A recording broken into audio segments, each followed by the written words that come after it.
2024 എഴുതിയ വിദ്യാർത്ഥികൾക്കായി ഏറ്റവും പ്രധാനപ്പെട്ട ഒരു വിവരമാണ് ഞങ്ങൾ പങ്കുവയ്ക്കുന്നത്. നീറ്റ് 2024ന്റെ മാർക്ക് അനുസരിച്ച് തയ്യാറാക്കിയ കേരള മെഡിക്കൽ അലോട്ട്മെന്റിൽ നിന്നും ആലപ്പുഴ ഗവൺമെന്റ് മെഡിക്കൽ കോളേജിലെ MBBS സീറ്റുകൾ സ്പെഷ്യൽ സ്ട്രേ അലോട്ട്മെന്റ് മുഖാന്തരം ഫിൽ ചെയ്യപ്പെടുന്നു. ജനറൽ കാറ്റഗറി 2, ഈഴോ വിഭാഗത്തിൽ 1, EWS വിഭാഗത്തിൽ 1 എന്നിങ്ങനെ 4 സീറ്റുകളാണ് ഒഴിവുള്ളത്. കേരള മെഡിക്കൽ റാങ്ക് ലിസ്റ്റിൽ ഉൾപ്പെട്ടിരിക്കുന്ന വിദ്യാർത്ഥികൾക്ക് ഓപ്ഷൻ രജിസ്റ്റർ ചെയ്യാം. സ്പെഷ്യൽ ഓപ്ഷൻ രജിസ്റ്റർ ഫീ ആയി 10,000 രൂപ അടയ്ക്കണം.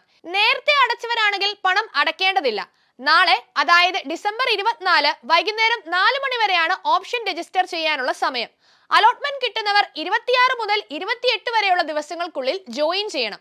രജിസ്റ്റർ ചെയ്യുന്നതിനായി വെബ്സൈറ്റ് സന്ദർശിക്കുക ce.kerala.gov.in.